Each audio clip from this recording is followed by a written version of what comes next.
Assalamu alaikum wa rahmatullahi wa barakatuh. Good afternoon and welcome to Salam Media. It is, of course, this weekend edition of the Iftar Drive. My name is Zahid Jadwat, and I'll be keeping you company right up until Iftar time in Johannesburg. So that is around about 20 past 6 this evening. Let's jump straight into it. Our first interview this afternoon. Of course, we're going to be speaking to Dr. Yvonne Ridley to find out what's happening in the Muslim Ummah. Dr. Ridley joins us now live. Assalamu alaikum and welcome to Salam Media. Walaikum salam and Ramadan Mubarak. Ramadan Mubarak to you. I hope it's going well for you so far. It seems to get better every year, although, as everyone knows, it's still a test, it's still a challenge. And just yesterday, I had a moment where I really, really wanted just to turn on the tap and to have a glass of water. And then this advert came on television somewhere in Africa where children have to go to wells to get water and it's infected. And I just thought, this is what Ramadan is all about, isn't it? It's sort of deep reflection of what we're going through is really, we're quite privileged. And I just have to walk into the kitchen and turn on the tap and I've got Yes, water. of course. And I think most of it is about that sacrifice that we've got to make for just a little while. But yeah, I mean, we've connected before. I think it was about 2 years ago, Ramadan in 2021, where we had a similar segment speaking about the developments in the Muslim world. And I suppose since then, not much has changed, but a lot has changed as well. So I think a lot happening this week, and I'm sure you're going to have much to say about what's been happening in the Muslim world. Let's kick it off with what's happening in Pakistan, though. I see some aggression towards Afghan refugees. Well, I was really dismayed with the attitude of this current Pakistan government because traditionally Pakistan has always been open and welcoming to Afghan refugees. My first introduction to Afghan refugees was actually in the Jalazai camp in what was then called the Northwest Frontier Province near Peshawar. And there was just this vast camp which, you just couldn't see an end to it. And it was full of Afghan refugees. Pakistan, it doesn't matter how hard pressed the Pakistan people are, and they've had earthquakes and famines and floods and all sorts of terrible things thrown at them. But they have always had an open door policy, or as far as I can remember, I might be wrong, but that was the impression that I had. And so to see any sort of restrictions on neighboring Afghanistan, I just found that quite sad and out of character. And I'm sure that it's a decision that most Pakistani people will not be too happy about. Although the relations between Afghanistan and Pakistan have always been fragile. They are neighbours and they understand the spirit of being neighbourly. So around, I think, about 300 have been sent back to Afghanistan, and then thousands also languishing in Pakistani jails at the moment because of a lack of documentation. So that certainly is something that is of concern, and I think we will be keeping an eye on this as it progresses. I was hoping to speak to somebody, in fact, from Pakistan, but unfortunately unable to get in touch with them before the show. Nonetheless, let's move on now. So this week we commemorated 20 years since the Iraqi invasion. Well, it was a war based on lies, a war that George W. Bush and his neocons wanted. And unfortunately, our Prime Minister at the time, Tony Blair, was dragged into it. And it really is an obscenity. In fact, what is happening in Ukraine today, I think you can take right back to shock and awe of 2003, where without any permission from the UN Security Council, a superpower goes charging in to a country illegally. And that is exactly what America and Britain did. And it doesn't matter which way they try and shape this, that is the reality. The war in Iraq went ahead on faulty legal advice. It was illegal in anyone's terms. And of course, the message that it sends out to the wider world is who is going to pay for creating 1 million widows and orphans? Who is going to pay for the instability which spread across the region? Who is going to be responsible for the emergence and rise of Daesh, ISIS? Nobody has appeared in the International Criminal Court to take accountability for what happened in Iraq. And that... It's interesting yeah, go on. Well, and that just sends out a message to somebody like Vladimir Putin that, well, if they can... I was just going to mention, yes. So can I.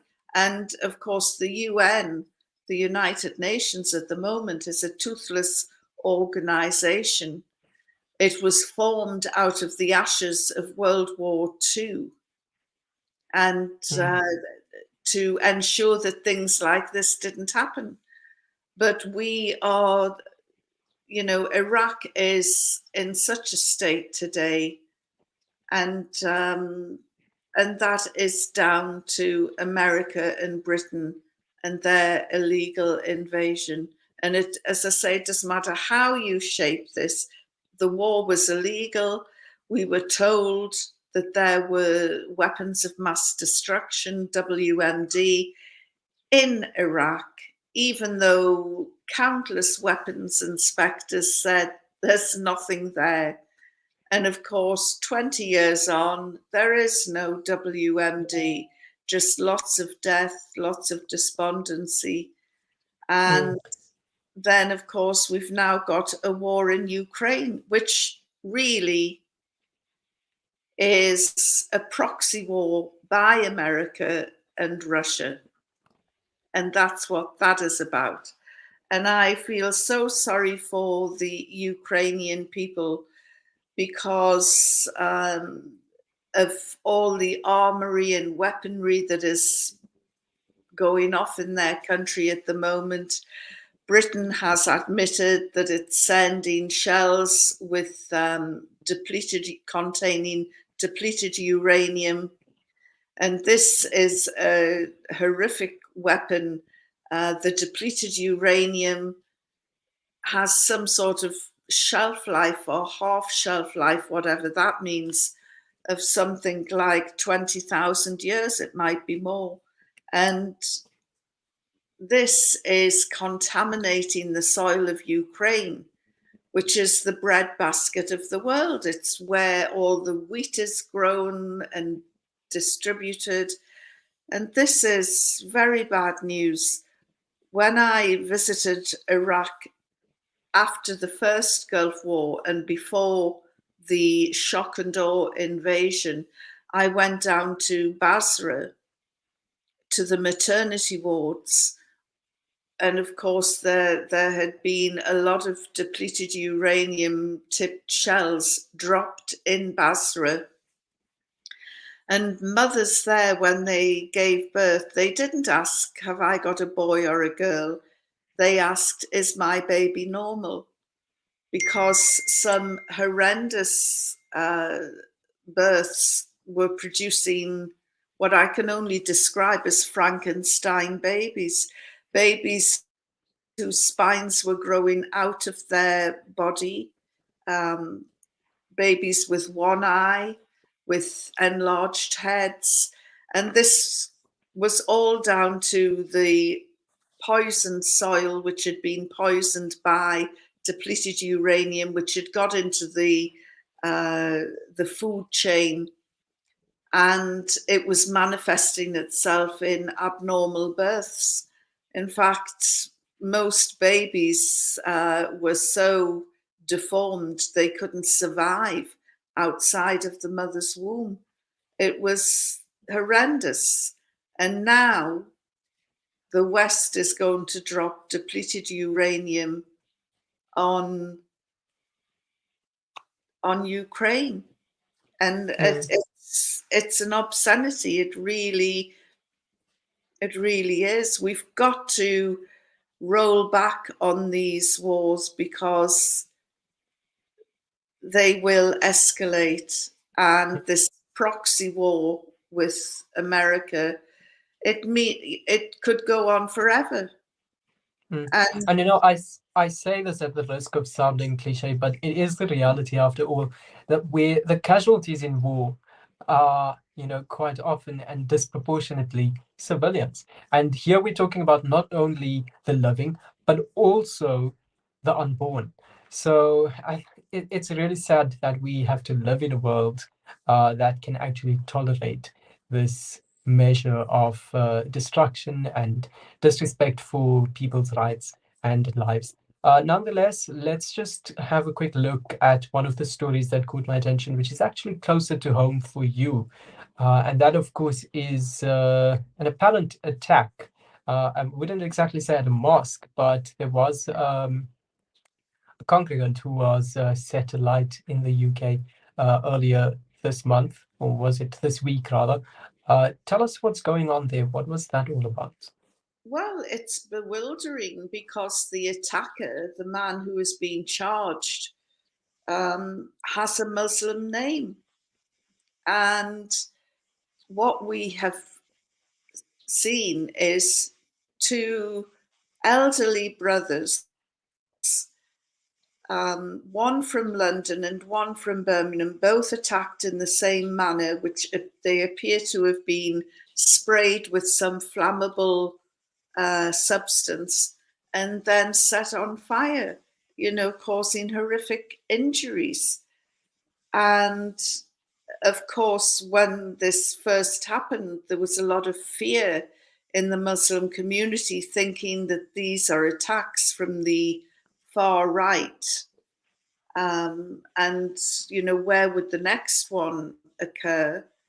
And then, lo and behold, police arrested a man, as I say, with a Muslim name. And we'll just have to wait for the trial to find out what on earth he was thinking of, or what motivated him, or what made him commit such a heinous crime on two innocent men who had just left their respective mosques after Salah.